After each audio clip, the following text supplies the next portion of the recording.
आणि तुम्ही पण शिकू शकाल।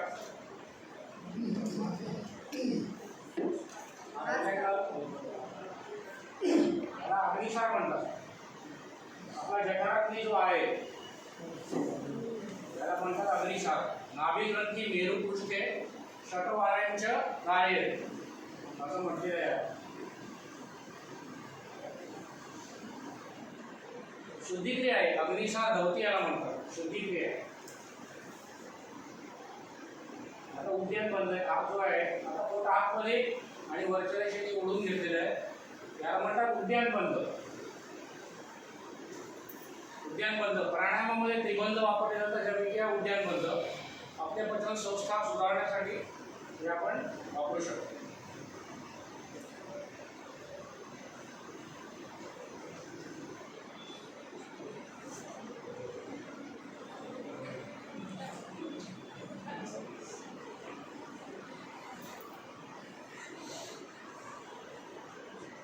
तुम्ही पण शिकू शकाल, फक्त पेशन्स पाहिजे, नियमितपणे रोज करायला पाहिजे। आणि तुमच्याकडनं आता करून घेणार आहे, बसूनच करायचं आहे। अजून एक व्हिडिओ आहे,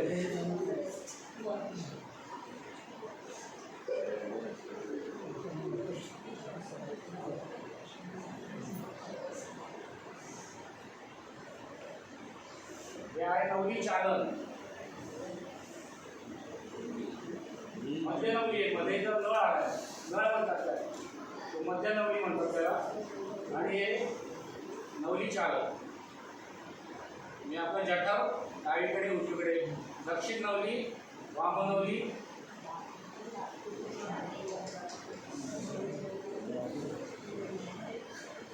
हे रोज मी नियमितपणे करतो, त्याच्याशिवाय आंबा खात नाही।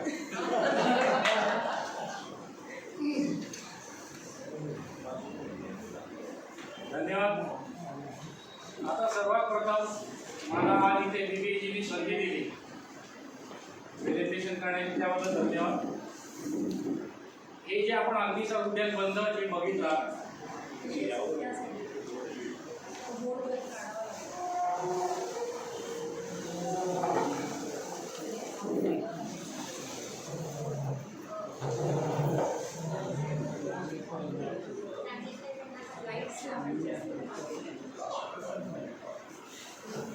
आता आपण डायरेक्ट प्रॅक्टिसला सुरुवात करायची। आता बसलेले आपण सगळे इथे, जेव्हा अग्निसार आणि उद्यान जेव्हा आपण करतो तेव्हा श्वास बाहेर सोडून द्यायचे, सगळे हात गुडघ्यावरती पालथे ठेवायचे, आपल्याला बसूनच करायचे, डोळे बंद करायचे, डोळे बंद करा, हात गुडघ्यावरती पालथे ठेवा, श्वास बाहेर सोडून द्यायचा आहे तुम्हाला। एक पहिल्यांदा दीर्घ श्वास घ्या, पहिल्यांदा दीर्घ श्वास घ्या, दीर्घ श्वास सोडून द्या, बाहेर रोखून धरा आणि पोट आत बाहेर करा। किती वेळा करता तुम्ही बघा। श्वास बाहेर सोडून द्यायचा आहे, रोखून धरायचा आहे आणि पोट मागे पुढे हलवायचं आहे तुम्हाला। जेवढा वेळ तुम्हाला झेपेल तेवढा वेळ करा। श्वास घ्यायची इच्छा झाली तर पोटाची हालचाल थांबवायची। हे आहे आपण केलं अग्निसार। आता तुम्ही केलं किती वेळा असेल, 10-15 वेळा झालं असेल, असं कमीत कमी आपल्याला 100 वेळा तरी करायला पाहिजे। ग्रंथांमध्ये हठयोगामध्ये सांगितलं 100 नाभिग्रंथी मेरुपृष्ठे शतवारांच्या कार्य, नाभिग्रंथी पाठीच्या कडे 100 वेळा लावायची। आपण 4-5 वेळा थांबून करूया ना, 50 वेळा झालं तरी फायदा होईल। आलं लक्षात? हे आहे अग्निसार धवती। आता आपल्याला करायचं आहे उद्यान बंद। आता श्वास सोडून द्यायचा आहे, बाहेर रोखून धरायचा आहे, पोट आतमध्ये आणि वरच्या दिशेने ओढून धरून ठेवायचं। हात गुडघ्यावर पालथे ठेवा, हात गुडघ्यावर पालथे ठेवा, श्वास सोडा, पूर्ण श्वास सोडा, बाहेर रोखून धरा आणि पोट आतमध्ये आणि वरच्या दिशेने ओढून धरून ठेवा। डोळे बंद करा, पोटाकडे लक्ष द्या। श्वास सोडून द्यायचा आहे, बाहेर रोखून धरायचा आहे, पोट आतमध्ये आणि वरच्या दिशेने ओढून धरून ठेवायचं। याला म्हणतात उद्यान बंद। हे कमीत कमी आपल्याला जसं जसं आपण प्रॅक्टिस करू तसं याची कॅपॅसिटी तुमची वाढायला लागेल। मात्र नियमितपणे तुम्ही न चुकता करायला पाहिजे, तर तुमचा पोटाच्या तक्रारी दूर होतील, पोटाचा घेर कमी होईल, प्रेझेंटेशन आल्या इथे प्रेझेंटेशनला उभं राहिल्यावर पोटाचा घेर चांगला दिसतो का बघा तुम्ही त्याप्रमाणे आपल्याला हे नियमितपणे करायला पाहिजे. आता काही काही सोप्या हालचाली मी दाखवणार आहे ज्यांना ॲडमध्ये हठप्रदीपिकामध्ये सांगितलेले हठयुगामध्ये 14व्या शतकामध्ये जो ग्रंथ आहे त्याच्यामध्ये सांगितले अडथळे किती येतात ते, आणि त्या अडथळ्यामध्ये एक आहे शब्द लज्जा. लज्जा बाळगायची नाही. आता ज्यांना माझ्यावर करायचं आहे ते स्टेजवर येऊ शकतात किंवा खुर्चीच्या मागे उभं राहू शकतात. आता सोप्या सोप्या मी एकदम पूरक हालचाली सोपे अगदी स्ट्रेचिंग दाखवणार आहे. मी एक एकच दाखवणार आहे. आपण काळजीपूर्वक बघा.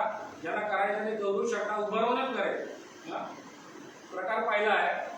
पायामध्ये अंतर घ्यायचं, श्वास घेत उलटे डोक्याच्या वर घ्यायचे, थोडं ताणून घ्यायचं, थोडं मागे वाकायचं, श्वास सोडत पुढे, श्वास घेत सरळ, दोन्ही हात खाली. दुसरा प्रकार एक श्वास सोडत पुढे वाकून नंतर वरच्या हाताकडे, श्वास सोडून दुसरीकडे गुडघे वाकायचे नाही, अंगठा नाही पकडला गेला तरी चालेल. तिसरा प्रकार डावीकडे कमरेला पेळ दिलाय, मगाशी पुढे वाकून कमरेला पेळ दिलेला. पुढचा प्रकार हे रोज तुम्ही केलं जा, तुम्हाला काही नाही बाकीचं केलं तरी चालेल. कमरे पुढे वाकून फिंगर राहायचं आहे, बायकांना माहिती आहे मंगळगौरीमध्ये. आता एवढं जरी तुम्ही केलं तर तुम्ही फिट राहा. अजून तुम्हाला ताण घ्यायचे, हात वर घ्यायचे. आता पोटाला खूप ताण येत होता, हात पोटातून सरळ.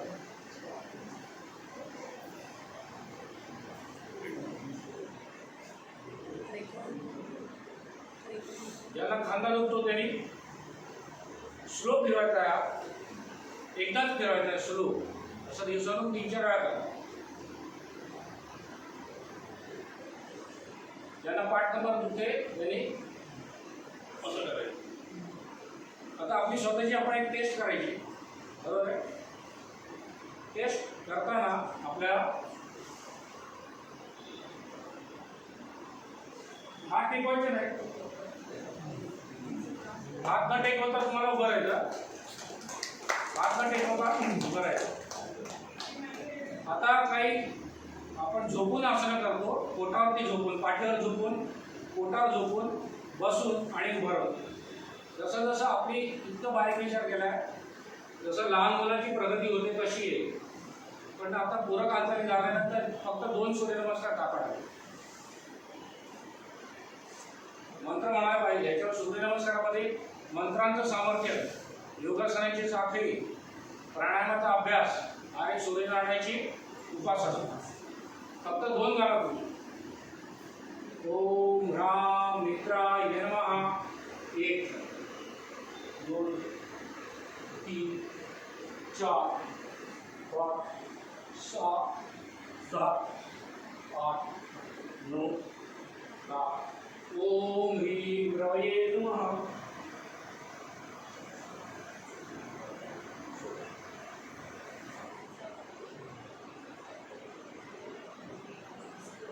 हे सूर्यनमस्कार झाले 2. सगळं तुम्ही करायला पाहिजे असं नाही सांगितलं. तुम्हाला जे झेपेल ते तुम्ही करायचं, हे लक्षात घ्या. मान पाठ कंबर दुखते, गुडघे दुखतात, त्यांनी सूर्यनमस्कार नाही करायचे, लक्षात ठेवा. तुमचे नंतर काय प्रॉब्लेम असेल, काही त्रास आहे, मग मला फोन करून विचारा, मी त्याप्रमाणे सांगेन. आता झोपून काही आसनं करायची असं एकदम सोपी आसन आहे.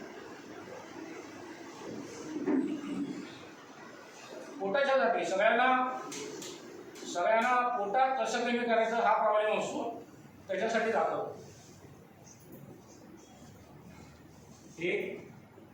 हे बघितलं असेल आपण सगळ्यांना.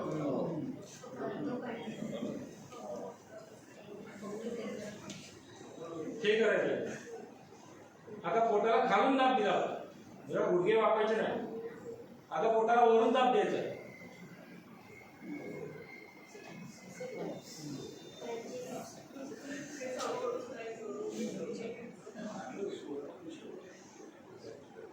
एकदा खालून दाब दिला, एकदा वरून दाब द्यायचा. आणि हे झोपेतून आपण जेव्हा उठतो ना तेव्हाच करून घ्यायचं, नंतर कंटाळा येणार.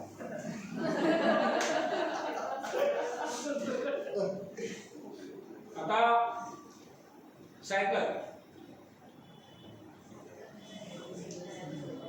उलगट. काही काही जण काय करतात दुसरं असं करतात. आता असं केल्यावर मांडीचा दाब होता आलाय. सायकल चालवताना कसं पाण्यात खेळवतो असं मांडीचा दाब पोटावर यायला पाहिजे. पुढचं आहे एकदम सोपं आहे, जे कमरेसाठी चांगलं आहे.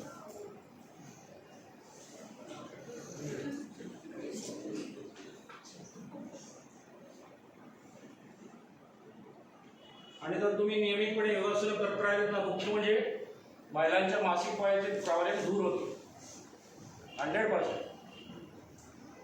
पुढचा प्रकार दाखवतो. आता हे पोटावरती झोपून पुष्कळ आसन आहे, हे महत्वाचं दाखवलं तुम्हाला. आता पोटावरती झोपून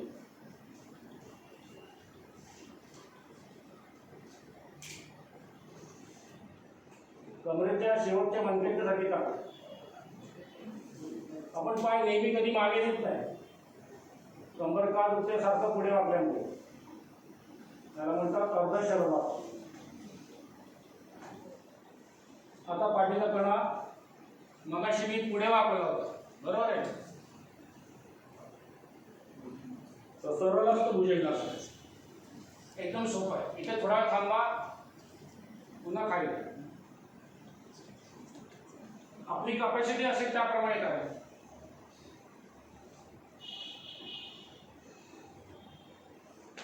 जास्त वेळ थांबायचं नाही. आता याच्यामध्ये अजून सोपा प्रकार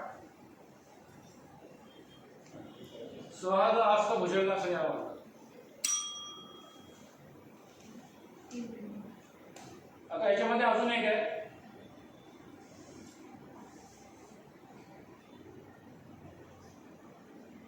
पोटाचं आकुंचन, पोटाचा प्रसार आणि मानेपासून कमरेपर्यंत पाठीच्या कण्याची लवचिकता, कार्यक्षमता वाढ. हे पोटावर झोपून झालं. आता पाठीच्या कण्याला पिळ द्यायचा थोडासा आपल्याला. एकदम सोपा प्रकार. डावा दुसऱ्या गुडघ्यावर ठेवा. ठेवा सगळ्यांनी. दुसरा हात मागेला पेटून द्या. मान खांदे तुझ्या बाजूने मागे ठेवा. या बाजूला. आता उजवा हात डाव्या गुडघ्यावर, दुसरा हात मागेला पेटून घ्यायचा आहे. मान खांदे डाव्या बाजूने मागे ठेवा. दोन्ही हात बाजूला ठेवा. पुढचं आकर्ण धनुरासन. आता पाय आपण ट्विस्ट कधी करत नाही, ट्विस्ट करत नाही. हा पाय घ्यायचा मांडीवर, गोल फिरवायचा आणि असा. याला म्हणतात आकर्ण धनुरासन. तुम्हाला कधीही कमरेचे प्रॉब्लेम होणार नाही. गुडघ्याचे गोल फिरून घ्यायचा आणि पश्चिमोत्तानासन.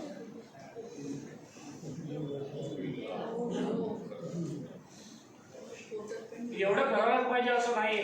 एक एक असं तुम्ही केलं, तुमचा अभ्यासक्रम 15 मिनिटात. आता मी केला 15 मिनिटात किती केली आसनं. शेवटचं आसन आहे वीरासन. उभं राहू. तुम्हाला वेळ नाही ना, आता मीटिंगला आले ना, जेव्हा टॉयलेट बाथरूमला वॉशरूमला असं करून घ्या.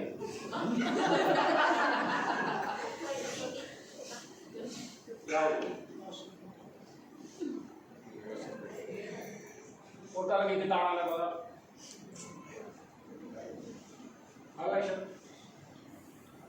पुष्कळ आसन आहेत, भरपूर आहेत. एवढी आपल्याला काय करायची गरज नाहीये. आपल्याला आवश्यक आहे तेवढी करायची. मात्र आपलं जेव्हा पाठ कंबर दुखते, पुढे वाकायचं नाही. मान दुखते, मान पुढे वाकायची नाही. मान मागे टाका, अर्ध्याचे करा. आपल्याला झेपेल एवढा करायचं. हे नेहमी लक्षात ठेवायचं. मग तुमची हळूहळू कॅपॅसिटी वाढेल. अजून काही शंका आहे का?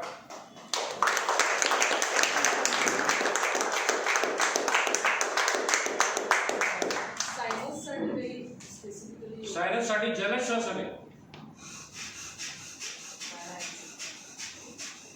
श्वासाचा पण व्यायाम झाला आणि पोटाचा पण व्यायाम होतो. कपालवरती नाहीये, जलश्वासन आहे. पूरक रेचक दोन्ही जलद आहे. नाहीतर जलनीती शिकून घ्या. जलनीती शिकवेन मी, ते एकदम 100% फायदेशीर. धन्यवाद. जोरदार टाळ्या झाल्या पाहिजे. आपण आजकाल ते रोज करतात आणि त्यांच्यासारखं जर असं फिट राहायचं असेल तर आपण प्रत्येकाने योग आचरण केला पाहिजे. कारण शेवटी आपण तसं आपलंच आयुर्मान वाढणार आहे.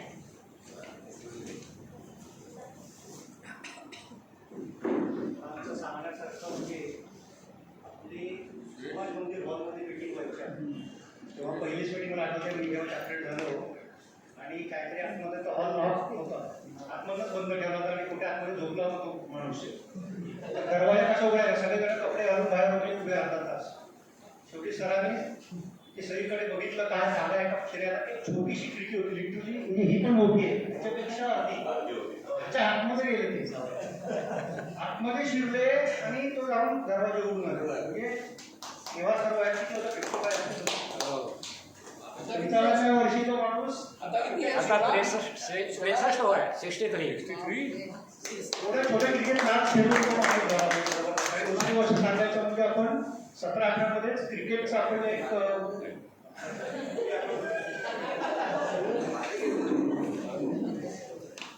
आपले ब्राह्मण लीग कल्याणला नेव्ही होते, त्यामुळे पहिल्यांदा जेव्हा नेव्ही पार्टिसिपेट झालं होतं तेव्हा आम्ही सगळे टिळकनगर विद्या कॉलेजचं ग्राउंड तिथे आम्ही खेळायला जायचो. आणि त्याच्यावर आमची पहिली म्हणजे सुरुवातच यांनी एक्सरसाइज पासून म्हणजे वॉर्मअप कसं करायचं हे आता जे काही सगळं सांगितलं हे आमचं वॉर्मअपचं पार्ट होता तिकडे.